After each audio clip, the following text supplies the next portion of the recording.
Chers astrolosophistes, tout d'abord mes meilleurs vœux pour cette nouvelle année, que vous la traversiez en pleine forme avec de belles réalisations et tout ça en amour et en tendresse. Alors, nous nous retrouvons aujourd'hui pour la nouvelle lune, la première nouvelle lune de l'année qui a lieu donc aujourd'hui le 2 janvier à 19h34 sur Paris. Elle est à 12 degrés 20 du Capricorne, en semi-sextile à Mars à 14 degrés 21 du Sagittaire, en semi-sextile exact à son maître Saturne qui est à 12 degrés 5 dans le Verseau, dans lequel Mercure vient juste d'entrer. Et on va voir que cela a son importance. La première nouvelle lune de l'année est en trigone à Uranus à 10,55 du Taureau et est en carré à Chiron à 8,31 du Bélier. Le maître Saturne est en sextile à Mars et toujours en carré à Uranus, il va le rester toute l'année 2022. Vénus est rétrograde à 22-23 du Capricorne, donc le logiciel ne prend pas en compte la conjonction avec la nouvelle lune. Je pense moi que les 3 minutes en plus des 10 degrés d'orbe sont un détail dans l'ordre où Vénus est rétro et que le Soleil, la Lune et Vénus sont en route pour précisément se rencontrer. Alors la Lune, quelques heures seulement après son alignement avec le Soleil, et puis le Soleil, eh bien le 9 janvier, avec un Mars toujours en parfait semi-sextile, et le jour du premier quartier de la Lune qui sera donc conjoint à Chiron en Bélier. Tout ça à quelques mètres d'un Pluton extrêmement attentif et d'un Mercure qui va rétrograder vers ce même Pluton à la fin du mois. Voilà donc un scénario absolument palpitant que nous allons donc analyser tout de suite. Une nouvelle lune, c'est une conjonction Soleil-Lune et représente la fin d'un cycle et le début d'un autre de 28 jours. C'est une énergie qui revigore et nous voilà plein d'initiatives. C'est normalement un moment d'équilibre émotionnel et c'est donc la période idoine pour prendre de bonnes décisions, tourner une page de notre vie, se débarrasser d'habitudes ou de croyances qui nous entravait plus qu'autre chose. Le trigone à Uranus est évidemment plein de promesses, mais en signe de terre, on sent que les choix que l'on va faire vont être plus réfléchis, plus ancrés, plus responsables et plus matures. Notre personnalité est réveillée, on sent bien qu'un chapitre est définitivement clos, on se prend en main sans attendre ce qu'en pensera la famille, les amis, notre partenaire de vie. C'est vrai que ce n'est pas une vibration particulièrement généreuse, mais justement, concentrons-nous sur ce que nous voulons faire. Nous pourrons certainement en partager les fruits un peu plus tard. On peut s'avérer très créatif, ingénieuse, brillante même pour trouver des solutions à des problèmes de gestion, d'organisation, de présentation de notre travail. Si l'on cherche des aides financières, des subventions pour un projet original, c'est vraiment le moment d'aller frapper aux portes. Utilisez cette vibration, ne la laissez pas passer. Profitez des opportunités qui se présentent, même si dans un premier temps elles vous semblent inadéquates. Faites confiance, cela vous rapproche de votre destination. Il peut y avoir aussi un brusque changement dans la famille, un déménagement, un nouveau départ. On peut aussi s'extraire d'un milieu social auquel on était soumis depuis très longtemps, probablement même depuis l'enfance. On peut devenir parent soi-même. C'est un accouchement de qui l'on est. Le couvercle du coffre de notre trésor intérieur s'ouvre et nous pouvons enfin le voir. Alors tout ça est en Capricorne et Uranus est rétro, donc même si cela nous sort d'une situation fermée, cela concerne nos liens au passé. N'oublions pas la rétrogradation de Vénus et la réapparition possible d'une personne dans notre vie. Mais le fait que Mars et Saturne accompagnent cette nouvelle lune en intelligence montre aussi qu'on n'y sera pas particulièrement vulnérable. On a besoin de bon sens, d'authenticité, d'intégrité. De fait, si c'est pour nous rabâcher d'anciennes culpabilités, remuer des amertumes, on risque de s'y sentir totalement étrangère. En revanche, on se sentira de taille pour un dialogue honnête, duquel nous sentirons que nous pouvons avancer ensemble. Dans un autre registre, tout ce qui concerne la technologie, une formation, la publication d'un site internet, des recherches pourrait bien nous faire de véritables bonds en avant. Cela peut être dans un domaine où l'on revient, qui fait tout à coup sens. On y pense complètement différemment, En conséquence de quoi, on le comprend mieux. Vous connaissez la citation d'Einstein, la folie, c'est de faire toujours la même chose et de s'attendre à un résultat différent. Notre Mercure qui entre en Verseau le même jour que la nouvelle lune nous invite à des pensées plus originales, des actions plus innovantes, et ça fait sens.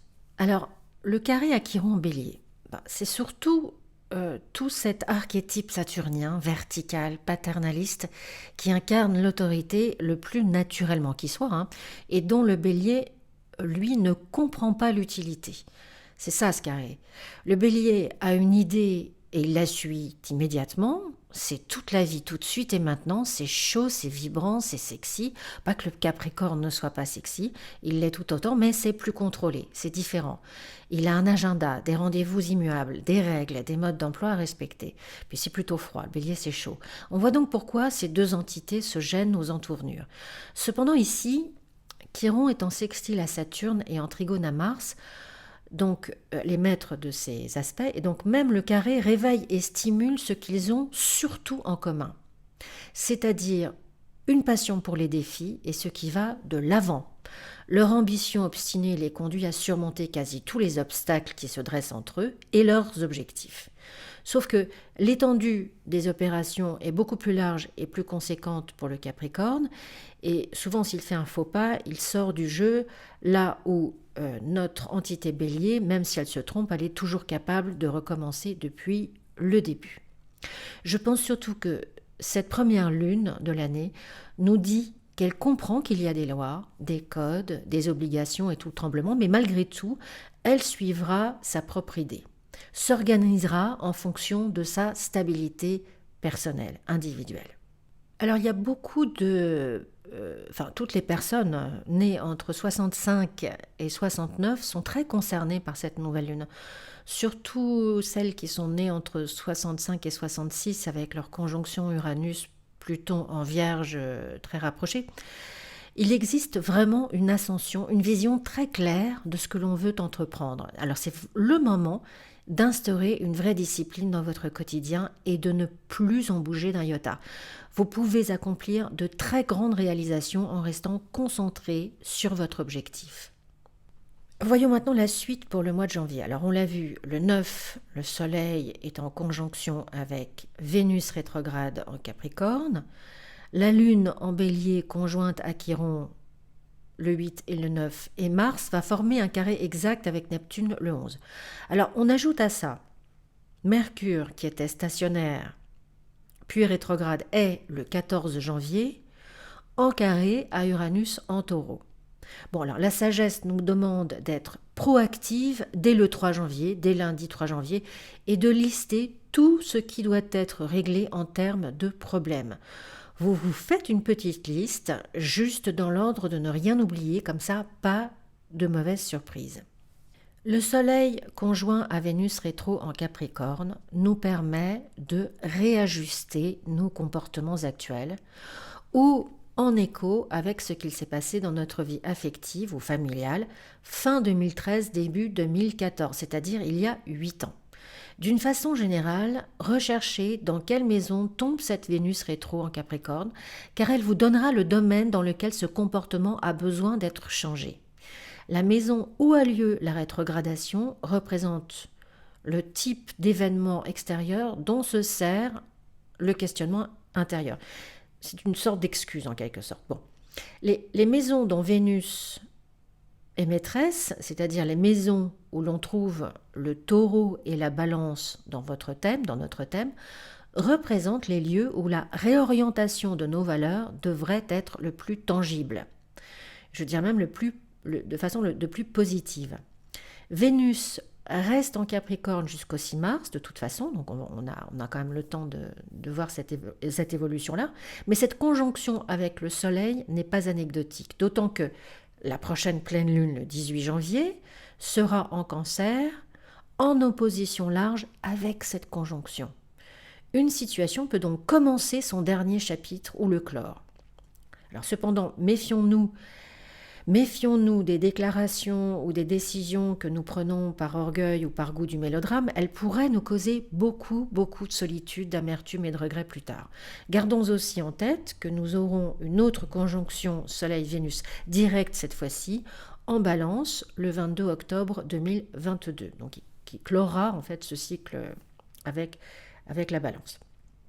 Alors, le 11 janvier, Mars est en carré direct avec Neptune. Je vous en ai beaucoup parlé pendant la dernière chronique. Ce carré, jusqu'au carré que fera Mercure à Uranus le 14 janvier. Donc là, on a une fenêtre de temps qui peut prendre plusieurs formes. Alors, on peut attendre d'avoir une conversation honnête avec une personne qui en est, pour le moment, tout à fait incapable et qui donc nous fuit, d'où une frustration qui peut devenir obsessive. Cela peut être aussi que l'on nous cache sciemment des choses, mais comme on en a l'intuition, on ne comprend pas le sens d'un tel comportement. Nos accords, nos relations ont besoin d'être clairs et besoin d'être nets. Il est également nécessaire que nous soyons nous aussi lucides et intègres en ce qui nous concerne. Comme Saturne fait également partie de l'équation avec le carré qu'elle forme à Uranus, on peut connaître une grosse fatigue, on peut se sentir déçu, peut-être même un passage de mélancolie. Dans tous les cas, gardez ces dates en tête, ces aspects ne vont pas durer.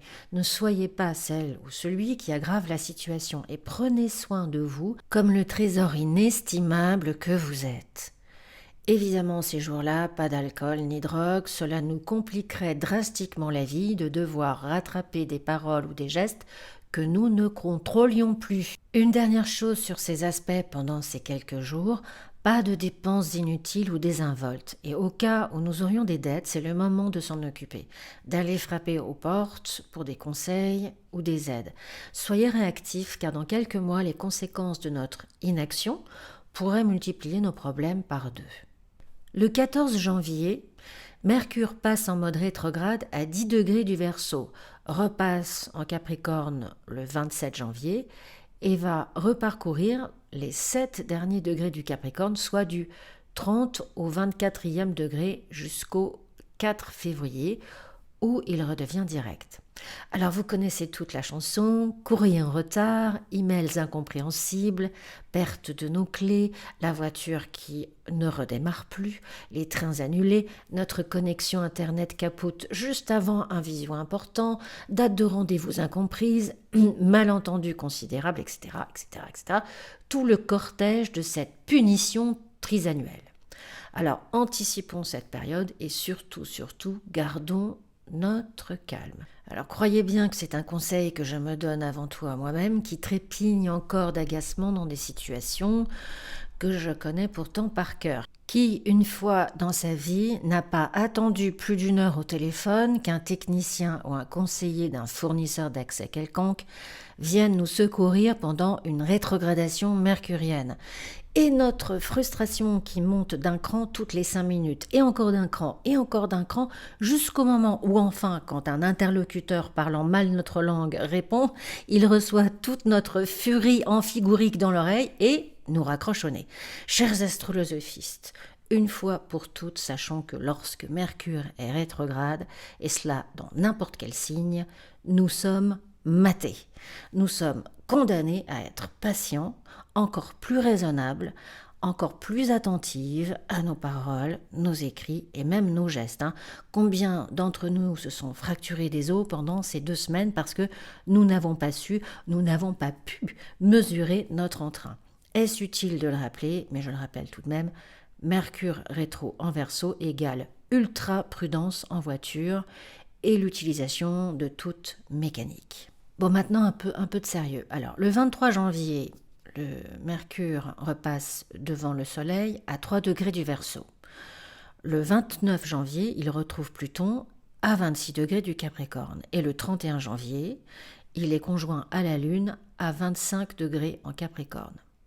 Il ne rejoint pas Vénus en conjonction, mais quand Vénus reprend sa course directe le 29 janvier, où elle formera d'ailleurs un trigone exact avec Uranus, elle passera sur les degrés traversés par Mercure rétro. Alors c'est tout à fait intéressant et ça mérite qu'on s'y arrête. Déjà, en première ligne, le dernier décan des Capricornes et le premier décan des Verseaux sont à l'honneur. Ou si vous avez votre ascendant, votre milieu du ciel ou une ou plusieurs planètes entre le 10e degré du Verseau et le 24e degré du Capricorne. Alors là, une situation est drastiquement revue, que ce soit un projet, un achat, une vente, un investissement, une communication avec une clientèle. On est allé peut-être trop vite, ou l'on a ignoré des détails cruciaux et il nous faut y revenir. Retravailler le projet, reconsidérer notre achat, notre investissement. Vénus n'est pas loin, cela concerne nos valeurs. Demande-t-on trop ou pas assez? Analyse pertinente de la situation et réajustement. Dans un tout autre ordre, cela peut parler aussi d'une valse-hésitation avec une sœur ou une amie très proche ou encore un membre féminin important de sa famille. On s'ouvre l'une à l'autre comme rarement et s'ensuit sans doute une transformation radicale de nos relations. Le 16 janvier, le Soleil est conjoint à Pluton en Capricorne et la pleine lune en Cancer s'oppose à Pluton le 18 janvier. Uranus termine sa phase rétrograde le 19 janvier. Du coup, ces énergies soulignent tout ce que nous venons de voir et l'on pressent intensément que nous devons agir avec intelligence, avec circonspection. Tout ce que nous avons considéré comme des jeux préparatoires ces derniers mois sont à présent dans une période d'installation concrète. Encore une fois, notre Mercure rétrograde cosmique nous demande de revoir, mais pas de remettre à Mathusalem. Restez absolument concentrés et ne perdez pas de temps. Alors le jour où Uranus reprend sa course, donc le 19 janvier, les nœuds lunaires entrent sur l'axe Taureau-Scorpion. Ils quittent l'axe Gémeaux-Sagittaire, sur lequel ils sont restés pendant les 18 derniers mois, pour entrer sur l'axe... le nœud nord entre en Taureau et le nœud sud, bien sûr, en Scorpion. Alors beaucoup de changements donc pour nous toutes et tous dans les maisons qui sont dans ces signes, ou bien sûr si nous sommes Taureau ou Scorpion. Mais cette entrée mérite une chronique à part entière, je la posterai assez rapidement.